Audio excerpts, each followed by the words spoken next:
just a few points since time is getting on. First, I can see cooperative federalism at work in this program. There are a couple of things that I was listening for that I did not actually hear too much about. One is the alignment between these nodes and the dedicated freight corridors. Second, also what complementary efforts states are making to ensure skilled labor is available at these nodes. Thirdly, I was pleased to find that that there is more activity going on multimodal logistics parks than my staff at least had been aware of. There's a lot going on, but this is also part of, there's also a smart cities element to this, and a smart city being conceived of in 2022 has to be a green city. At the Chief Secretary's conclave, which the Honorable Prime Minister addressed in Himachal, which I was privileged to attend, there was a great deal of attention on urban design and urban planning. That is a very important dimension of our green transition. So I do hope that the smart cities dimension will get as much attention as the connectivity issues. And two final points, if I could. One is that we do hope, and NITI Aayog will be monitoring this, that connectivity will lead to greater convergence in income levels across India's states. Certainly in the European Union, that I know something about, infrastructure has been central to the attempts to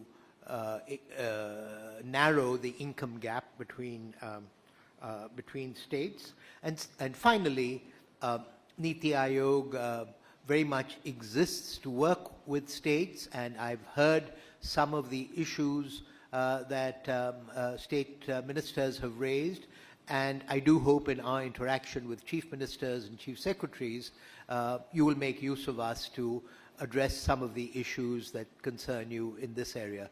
Thank you, ma'am. I appreciate being here. Thank you so much, sir. Now I'll request Shri Ashwini Vaishnavji, Minister of Railways, Communication and Electronics and Information Technology, to address the gathering. Honorable Finance Minister, Mrs. Nirmala Sitharamanji, Honorable Commerce and Industries Minister, Shri Piyush Goyalji, Honorable Chief Ministers and Ministers from various states, Mr. Suman Berry, Vice Chairman of NITI Aayog, and all the officers present here. I'll make 5 brief points. This was an excellent meeting. We got very good idea about what the states are thinking about this whole program and how the states and the center can really work together to bring about a sustainable change. So the first point I would like to make here is that rail connectivity, as we have all planned, has to be an integral part of the planning of all the nodes. My request will be that whatever land acquisition process is currently being followed, please keep the Railway Ministry well informed at this point itself, so that the Ministry can also plan the railway corridors according to the land that you are acquiring.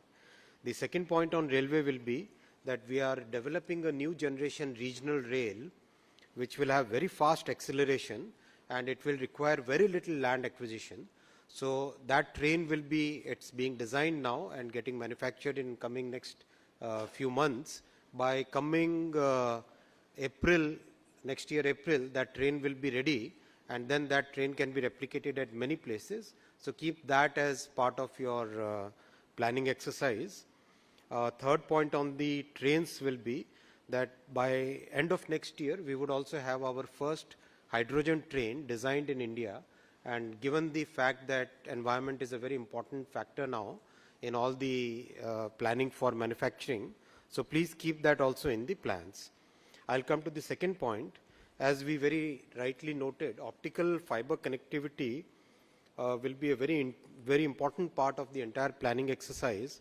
So I'll request that wherever we are constructing roads in the industrial zones or in the nodes that we are doing, please provide ducts along the roads, and we can have a coordination between the telecom department and the Commerce and Industries Ministry, so that wherever the roads are being built, the ducts can be built right in advance, so that fiber connectivity doesn't require further digging whenever the projects are finally taken to logical conclusion.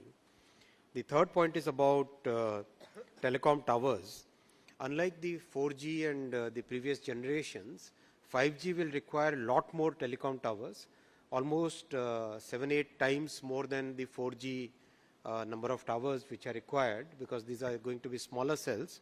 So my request to the planning teams would be that please provide more space for telecom towers, and maybe if we can have a working group between Commerce and Industries Ministry and Telecom Department, so that the points about optical fiber connectivity and telecom towers can be addressed in a more scientific and methodical way. I'll come to the fourth point. Data centers, especially edge computing data centers, are going to be very critical in the future manufacturing for all the Industry 4.0 activities. So I'll request that like we are planning for effluent treatment plants, for any other infrastructure, please plan out for data center also. Keep sufficient space and good double or triple redundancy electricity power connections for the data centers. I'll come to the last point, fifth point, which is about electronics manufacturing. There's a huge opportunity. Entire global value chain is shifting away from untrusted geographies, and we have a great opportunity because India is being seen as a very important trusted partner, and the success of electronics manufacturing in the last 8 years has been kind of seen by the, watched by the world and experienced by the world. From practically nowhere, we have reached $76 billion industry in electronics manufacturing, and this is today having a double-digit growth. So I'll request all the state governments to please take a serious look at the opportunities which are coming, and if we can have some dedicated nodes in these industrial corridors for electronics manufacturing, that will also be a great opportunity, and it's highly employment intensive. One line of iPhone can normally provides employment to about 5,000 people, so that's a huge number. So even if we are able to shift like 10 or 15 lines in the coming couple of years, then we will have huge employment generation in this sector. So my request to the state honorable chief ministers and ministers present here would be, please take a serious look at the opportunities in electronics manufacturing, both from the point of view of manufacturing as well as the employment creation that will happen. I once again thank Honorable Finance Minister for organizing this meeting. This has given a great opportunity for us to understand the point of view of the state governments and plan our way according to that. I thank Honorable Commerce and Industry Minister for his leadership in this. Thank you very much.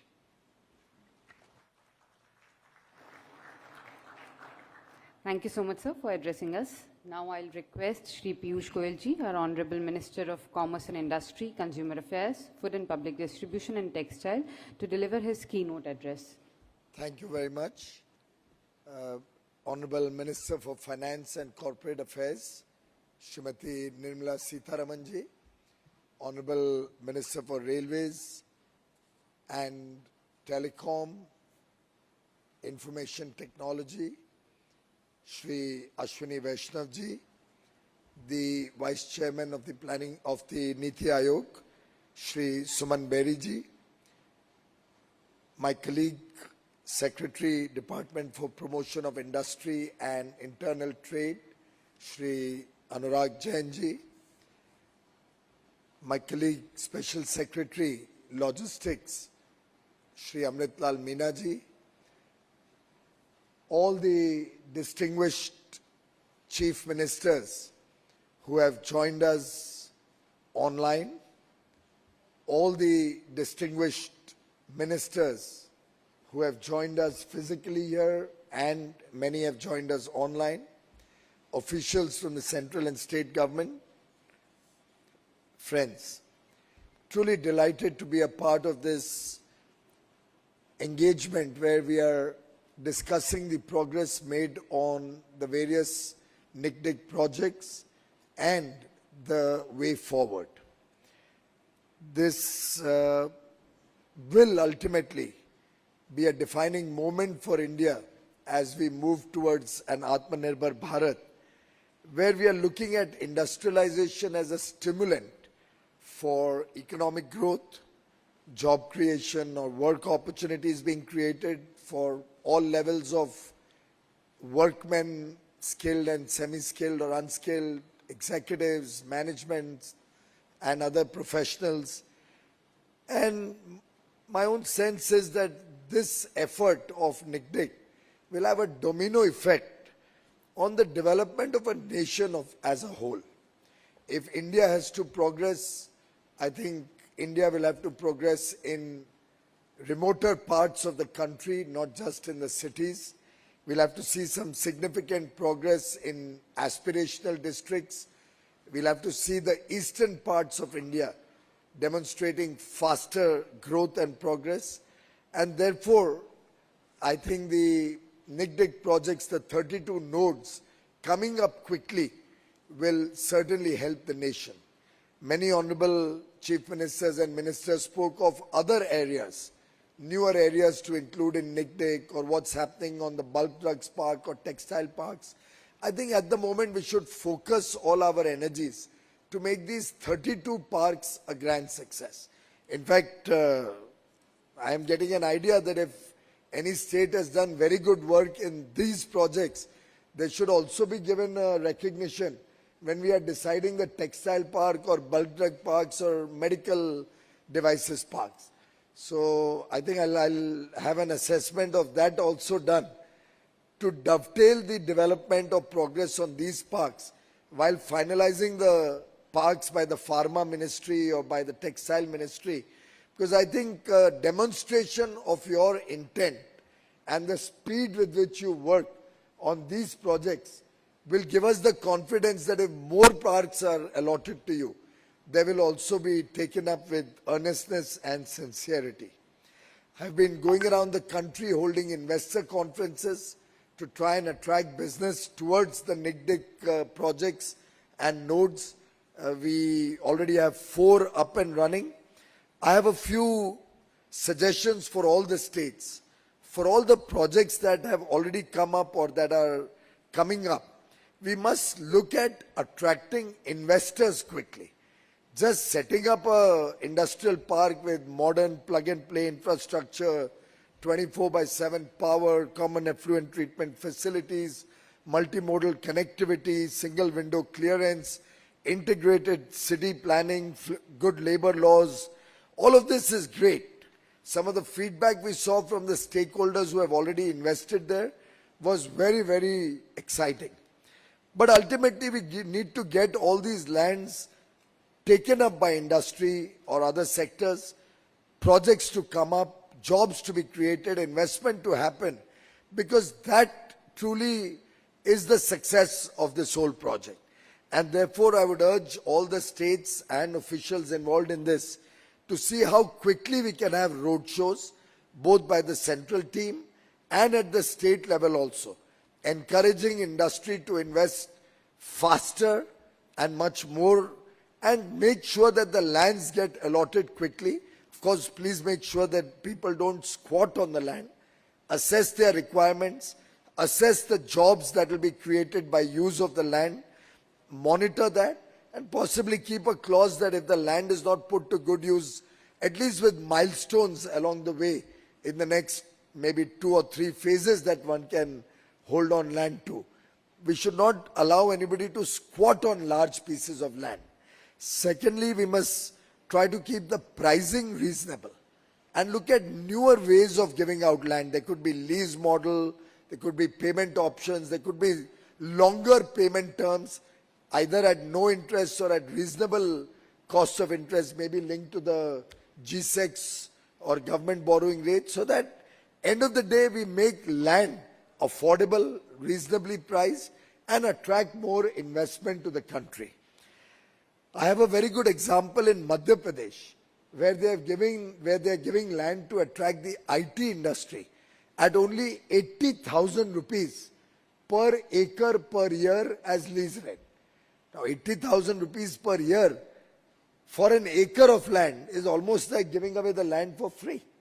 But knowing the attraction of low-cost land, and that is how people in other countries have attracted industry, I think it's a brilliant move, and maybe the NICDIT teams along with the state should also assess innovative ways to attract particularly specific sectors for which affordable land will be very important. Electricity rate is another area which investors look at very seriously. The other day somebody was saying they were looking at an investment in a particular state till they found that everything else was great, but electricity is 7 rupees a unit for industry. And they dropped the plans. It's one of the states who's represented here. Now, I think if all the states recognize that while we need to cross-subsidize, there is the imperative of low-cost electricity for farmers and the poor people, the states will have to look at subsidizing that from their budgets. The cross-subsidy model has gone beyond reasonableness, and such high rates of electricity will be a deterrent to industry coming to your states. If we find that the existing parks are not being put to use, then I promise you no new parks will come in your area. At least government will not support you. So it's a very clear-cut wake-up call for all the states that industry needs power at affordable prices. They also want to see consistency. They want the state to declare, okay, our power cost for industry today is so much, and over the next 10, 15, 20 years, while the regulator will fix it, but at no point we will allow it to go beyond, say, X% increase in 3 years or Y% increase over 5 years. Some such broad assurance will help attract industry to you. Certainly in the textile park, since many of you have raised that issue, we will only give it to those states who give us an assurance of affordability of power, affordability of land, the labor laws being implemented in your state to the fullest, and also looking at the state promotion schemes or state incentive schemes that you will be coming up with.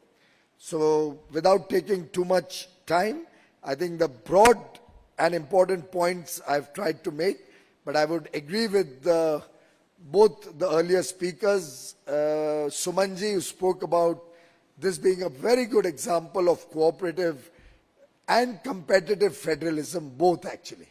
It's collaboration, it's cooperation, but also in a sense, competition among states to attract investment. I agree with Ashwini ji that both the central government's departments, different departments, and the states have to work collectively so that other areas of the logistics chain or other utilities like internet connectivity, broadband connectivity can be pushed faster, particularly in these industrial areas. I compliment the states who have made good progress. I urge other states who yet have to demonstrate significant steps to speed up their efforts, and let us all work together to give the best plug-and-play infrastructure to the investors coming up in the future. One small point before I conclude. I would urge the states to also look at setting up labor facilities for their stay, whether it's their canteen, whether it's their stay or dormitory accommodation near these industrial parks, possibly with state support or promoting it along with the state and other private sector, so that slums don't come up along the periphery or nearby areas of these industrial parks. That's something which then leads to a lot of social problems and is ultimately not good for industry also.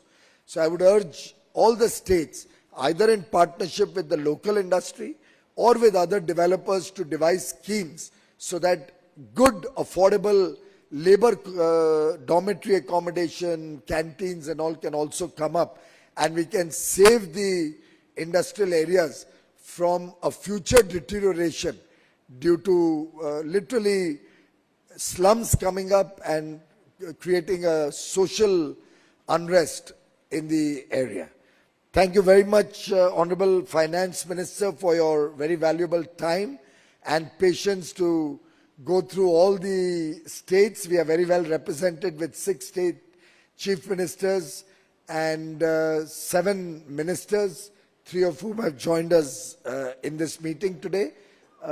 Big thank you to Ashwini ji, Suman ji, all the ministers, all the chief ministers and ministers who have joined us virtually, and to all the officials also. Thank you very much, Chair. Thank you so much, sir, for enlightening us. Now I'll request Srimati Nirmala Sitharamanji, Honorable Minister of Finance and Corporate Affairs, to give her special address.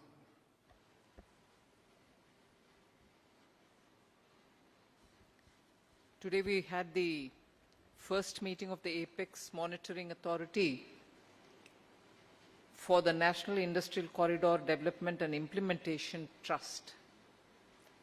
I thank my colleague Shri Piyush Goyal ji, Shri Ashwini Vaishnav ji, Dr. Suman Berry, Chief Ministers of various states, industry ministers of various states, and all the officials who participated in this morning's discussion. It is the first meeting, it is the first monitoring at this level. So obviously we are catching up with very many things which have happened all these years in different states.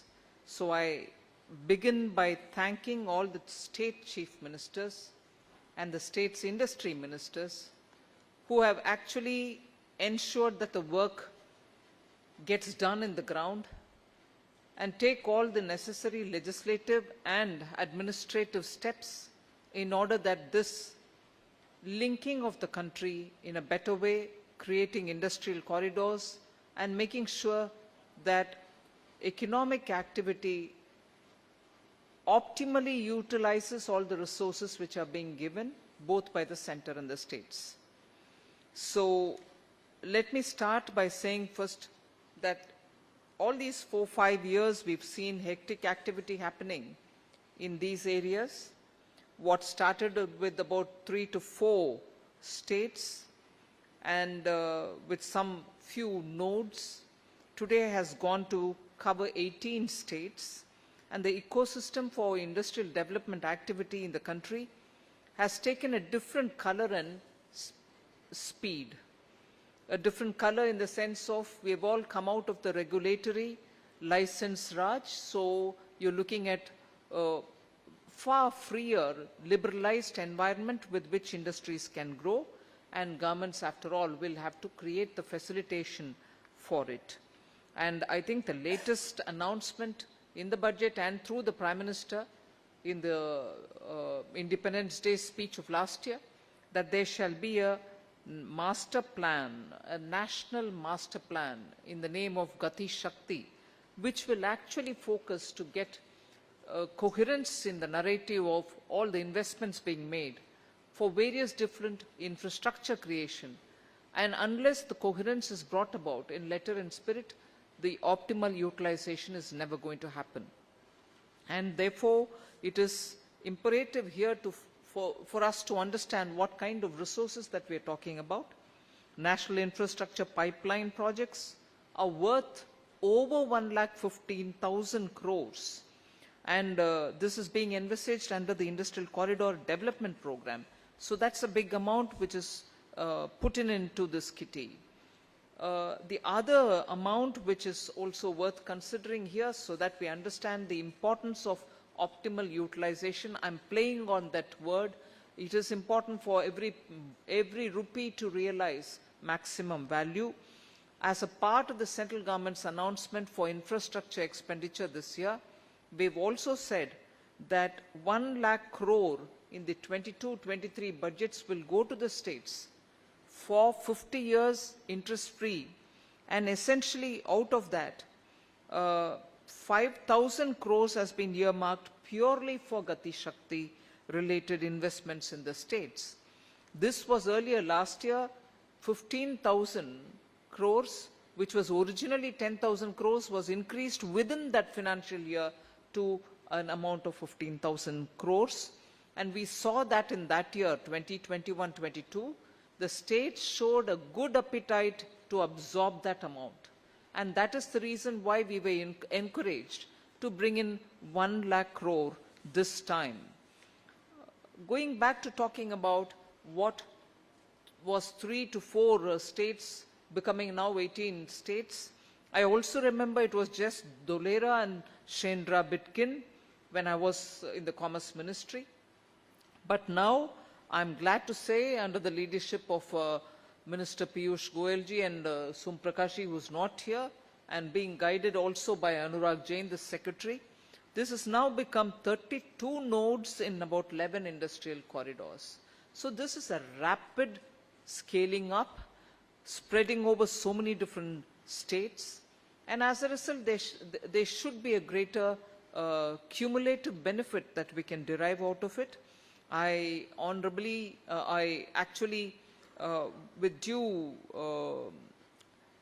consideration for the difficulties which states undergo, I request and appeal to all the Honorable Chief Ministers and the Ministers who are present here to take up the land-related issues and sort them out in a time-bound manner, so that the scale and the speed with which the entire industrial corridor projects moving, we should be able to benefit every state and not be held back because of any land acquisition related problems. I'll also appreciate and put on record the out-of-the-box way in which many of the states have thought about newer ways in which we can expand on the industrial corridor. Very good suggestions have come from states. I really appreciate and commend their approach in this matter. Whilst we have heard all the states, we have heard the ministry talking about it, I'd like to, because it's a monitoring, apex monitoring meeting that is happening, the authority, the monitoring authority is the one which is reviewing the progress. I wish to come up with 7 action points. Those points which I think if all of us focus on, we'll be able to add more substance to the work that we're doing. We'll probably tie up on the loose ends, and we'll also absorb the suggestions given by the states and be able to set a path for ourselves. And even before I go into the action points, I'd like to say that although we are doing the first Apex monitoring meeting today with a long overdue list before us, we couldn't meet earlier, we shouldn't allow this delay, and therefore I would suggest to Minister Piyush Goyal that the next meeting be held in sometime before the middle of November. And I have chosen November not out of the cuff, but I will explain as I go down during the action points being said. The first one, of course, is the action point on where states feel bringing in the private parties are becoming a bit more cumbersome. I would suggest that both the NICDIT's authority and the states will have to work together, like the way we do for investment summits, road shows, or special invitation to private parties to come. It might help if NICDIT, together with the respective states, hold some gathering focusing on that state's corridor-related issues and bring the private parties to come in. So, whilst the state should speed up on the land and give that comfort to the private parties should be on a particular roadshow kind of a mindset, not really get out of the state, but be in your state, get people to come and talk to each other. The state, the government with the private parties, and the private parties with the state about the difficulties as to why it's not speeding up faster. That could be one action point, and before November, particular states which will take keen interest, I would suggest the NICDIT work with them. And the second one among the action points, I heard the Honorable Chief Minister of Haryana say that land has been acquired and for an inland container depot which can be built somewhere close to Ambala Yamuna Nagar, which will make a very big difference to the Amritsar-Kolkata corridor. It might be useful for the NICDIT authorities to go check up with the Haryana authorities, also visit the site, see if there's any reason for us to speed it up, and tell us if there's any need for further support. If the state government has already acquired the land and is ready for an inland container depot, is there anything that we need to think about further waiting for something else, or should we go and upfront see what can be done about it? So that's the second action point I would suggest. The third one would be, Uttarakhand's Honorable Chief Minister mentioned that industrial areas, and fairly all of us are familiar with Rudrapur, Udham Singh Nagar, all of which are very well developed industrial hubs. But he also mentioned that although it is part of the Amritsar-Kolkata corridor, there doesn't seem to be that kind of a momentum coming from him, which is what he voiced in his own way.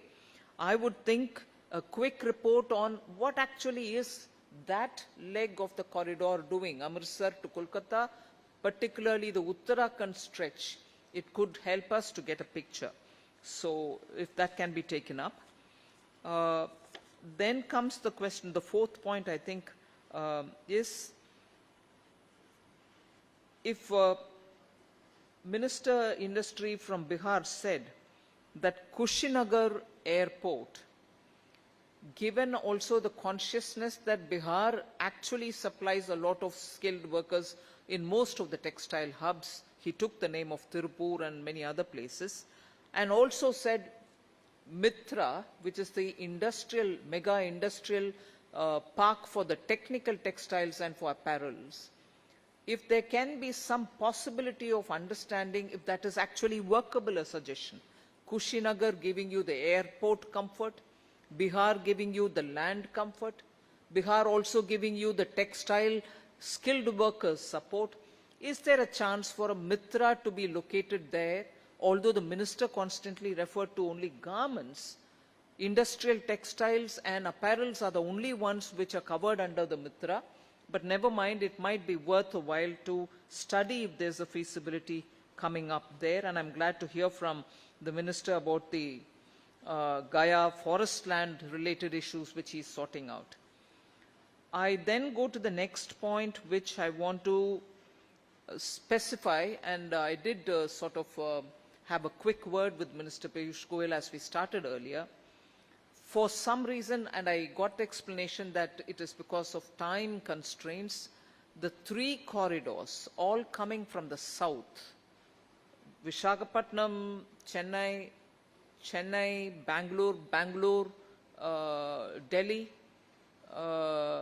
Bangalore, Mumbai, I think, have not been dealt with in an elaborate fashion. I can understand that.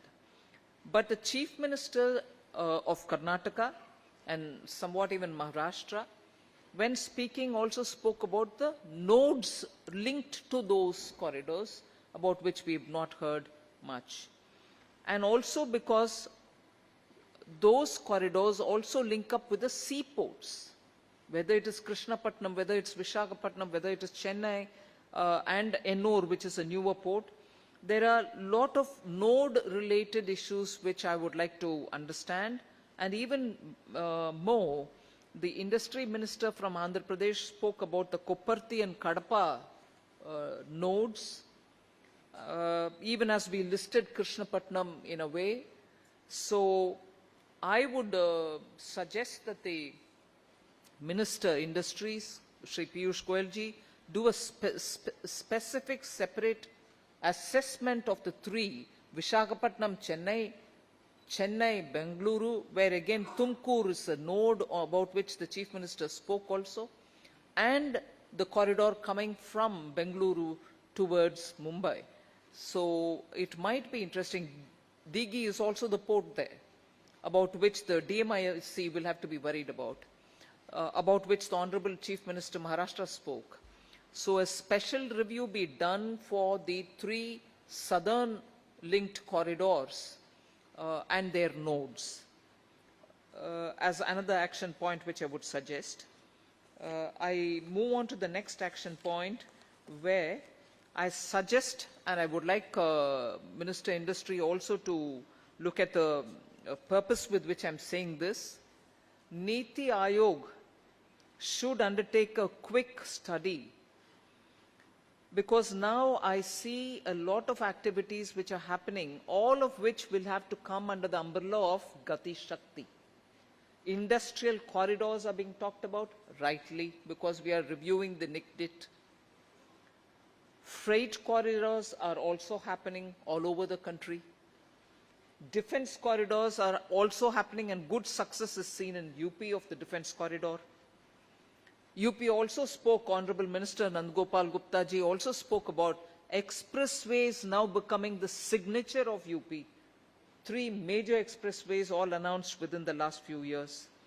Then you have the earlier legacy industrial corridors, National Industrial Manufacturing Zones, NIMZs, languishing in different parts of the country with no connection whatsoever through the hinterland.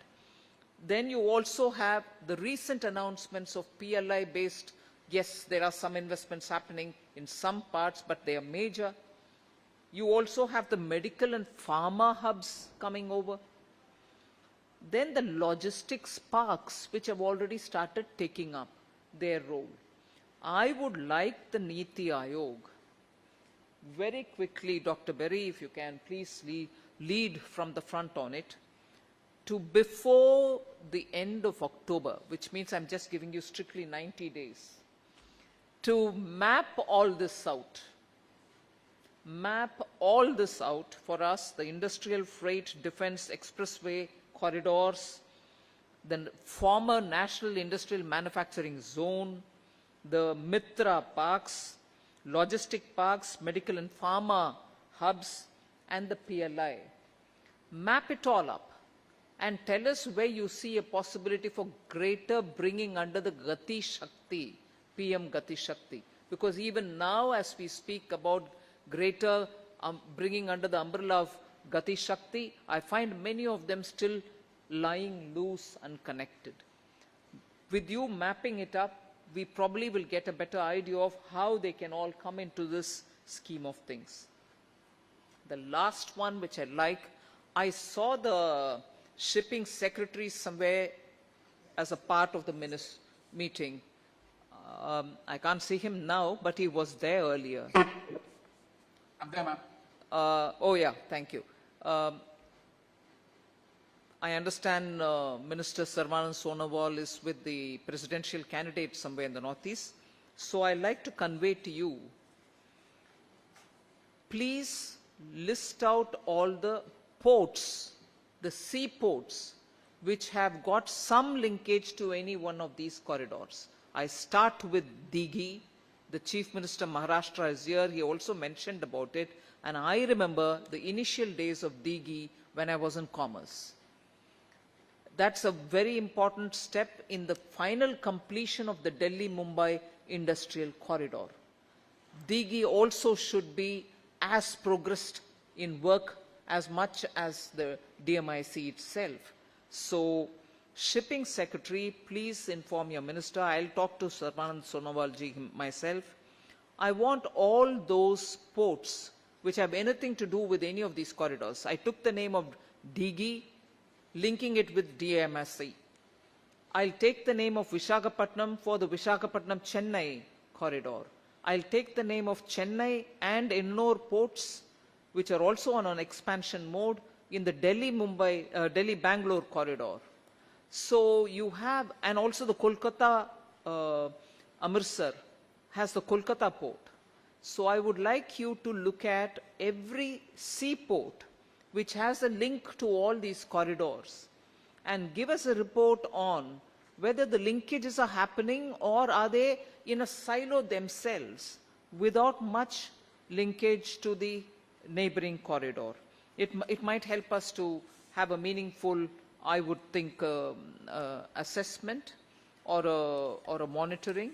So with these 7 action points, I suggest to the NICDIT that sometime in the middle of November, with Niti Aayog's report in our hand, with the shipping ministry telling us that the ports, seaports, all of which are connected to one or the other corridor, are also getting linked up, and with the respective new suggestions which have come from either ministers or the chief ministers, there will be greater coherence and absorption of the suggestions which have come into the whole scheme of things for the NICDIT, corridor, expressway, and also the freight corridors together with the defense corridor, all of which are attracting huge investments to have greater meaning and purpose.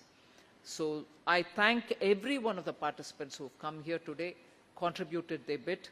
Yes, we are holding the first Apex monitoring a bit late, but I hope we'll start with greater momentum and move towards greater progress. So thank you very much for today's meeting. Thank you so much, ma'am, for your directions. Now I'll request Shri Rajendra Ratnu, Joint Secretary DPIIT and Director, to give his vote of thanks. Honorable Minister of Finance, Corporate Affairs, Madam Nirmala Sitharamanji, thank you very much for chairing this first meeting, ma'am, and giving a very focus and giving us a homework of 7 action points. We assure you, ma'am, that we will be working hard, and thank you also for giving the next meeting's time frame for the middle of November, ma'am. I also thank on behalf of, I also would like to extend my hearty thanks to Honorable CIM, Minister of Consumer Affairs, Food, Public Distribution and Textiles for making it convenient to take chair as well as to guide us throughout, sir, and also taking out the industrial corridor program in the field in Cochin, in Coimbatore as well as in Delhi. The programs which you have created a momentum and a very positive hope among the industries, and there is a very good traction for our land after that, sir. I'd like to extend my hearty thanks on behalf of DPIIT to Honorable Ministry of Railways, Communication, Electronics and IT, Shri Ashwini Vaishnav Sahab, for attending this meeting. Also, my sincere thanks on behalf of DPIIT to Vice Chancellor Niti Aayog, Dr. Berry. I'll also like to extend on behalf of the department hearty thanks to the Chief Ministers of Gujarat, Haryana, Karnataka, Madhya Pradesh, Maharashtra and Uttarakhand for attending the meeting over VC. Our special thanks to all the senior ministers who have connected from the states, as well as a special thanks to Honorable Ministers from Bihar, Himachal Pradesh and Uttar Pradesh who have physically attended the meeting today here, Shri Shahnaz Hussain Sahab, Bikram Singh ji and Nanda Gopal ji. My sincere thanks to all the senior officers of Government India and the states, and also to the NICDIT NICDC team for working hard overnight to make this event very successful. I'll also like to invite all the dignitaries for the lunch after this. We have kept a quick lunch, sir, madams, and all the senior officers. The lunch is on that side, and for the honorable ministers, the lunch is this side. Ministers and all the additional secretaries. Yes, sir, all officers. Yes.